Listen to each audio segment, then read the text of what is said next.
Magandang araw mga bata! Ako si Ate Jamaica, isang SPS beneficiary dito sa Quezon Provincial Library. Ngayong araw, meron akong kwento tungkol sa isang batang ayaw sa isang gulay.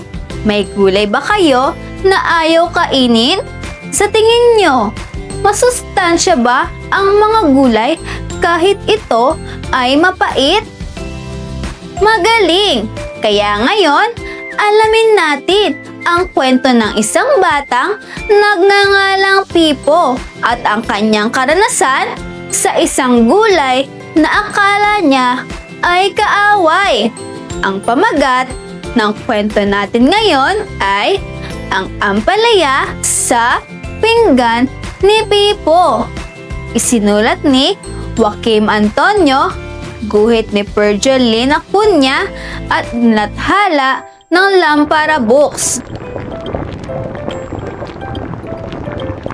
Hindi mahilig sa ampalaya si Pipo. Napakapait kasi. Kahit anong luto ang gawin ng kanyang nanay, ayaw talagang kumain ni Pipo ng ampalaya. Ako ang bahala, wika ng kanyang tatay. Naglutong tatay ni Pipo ng ampalaya con carne. Pinagluto kita ng ampalaya con carne, wika ng tatay ni Pipo. Kumain ka, masarap yan. Ayaw ko po, mapait, sagot ni Pipo. Masustansya ang ampalaya con carne.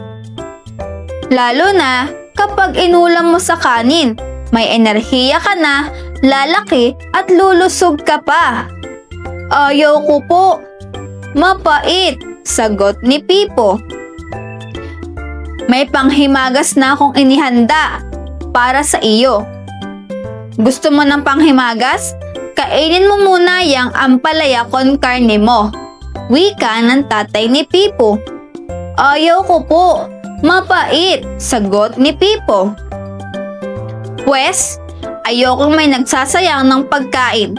Hindi ka aalis ng hapagkainan hanggat hindi mo nauubos ang pagkain sa iyong pinggan, wika ng tatay ni Pipo.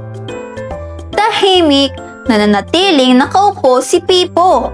Sanay siyang pinipilit ang kanyang ayaw at gusto. Dahan-dahang lumaki ang pinggan hanggang sa ito'y maging isla.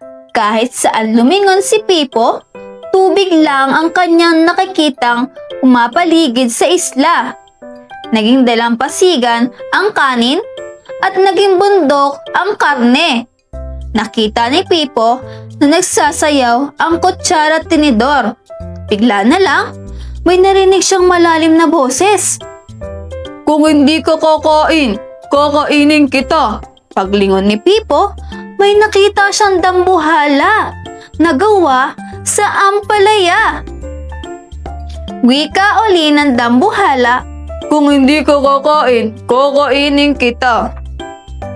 Natakot si Pipo at nagsimula siyang tumakbo. Hinabol siya ng dambuhalang ampalaya. Dahan-dahang inabutan siya nito. Saklolo! Sigaw ni Pipo. Narinig siya ng kutsara at tinidor. Agad-agad na nilapitan siya ng dalawa para tulungan. Hinarangan ng tinidor ang dambuhalang ampalaya habang kinakausap ng kutsara si Pipo. Dali! Wika ng kutsara. Kailangan mong umakyat sa bundok ng Monte Carne. Nasa ituktok ng bundok ang sagot sa problema mo.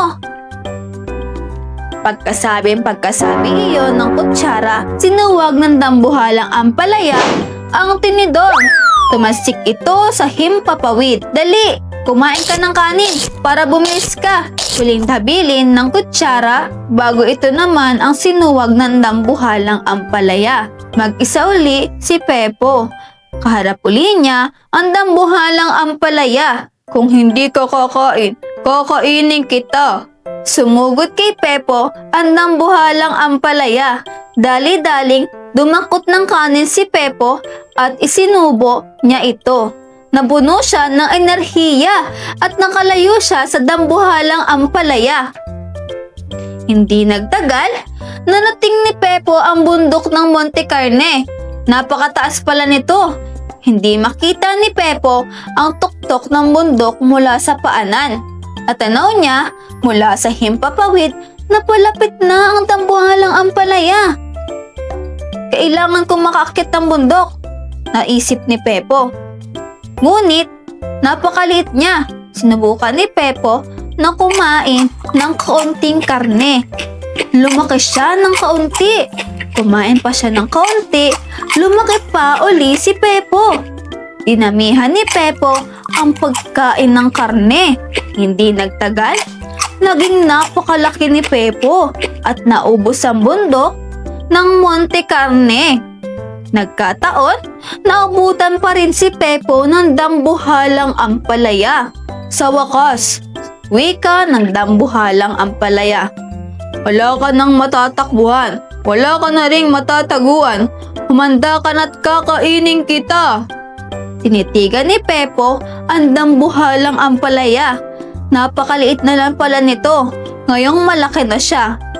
Kung ako na lang ang kumain sa'yo, wika ni Pepo.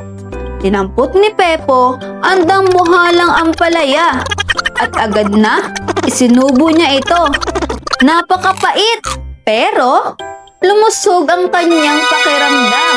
Kinain ni Pepo ang dalampasigan na kanin at ininom ang dagat na tubig. Hindi nagtagal, nalunod rin ni Pepo ang pait ng ampalaya. Dahan-dahang lumiit ang isla hanggang ito'y maging pinggan na walang laman. Napakahusay! Bati ng tatay ni Pepo. Naubos mo ang iyong pagkain. Hindi naman ganon kapangit ang lasa, hindi ba? Hindi makasagot si Pepo. At dahil naubos mo ang iyong pagkain, ipinaghanda kita ng panghimagas. Naghain ng tatay ni Pepo ng pinya. Kumain ka't masarap yan. Hindi mahilig sa pinya si Pepo. Makati sa dila, kinindatan siya ng pinya. At dito, nagtatapos ang ating kwento. Mga bata, huwag kayo mamimili ng pagkain, lalo na kung ito ay gulay sapagkat sigurado itong masustansya. Ngayong araw, natutunan natin na kahit may pagkamapait ang ampalaya, ito ay masarap na epekto sa ating kalusugan. At laging tandaan na huwag kalimutang kumain ng gulay at parating magbasa dahil ito ay susi sa talino at bait. Hanggang sa muli nating kwentuhan dito sa mga kwentong pambata ng Quezon Provincial Library. Paalam!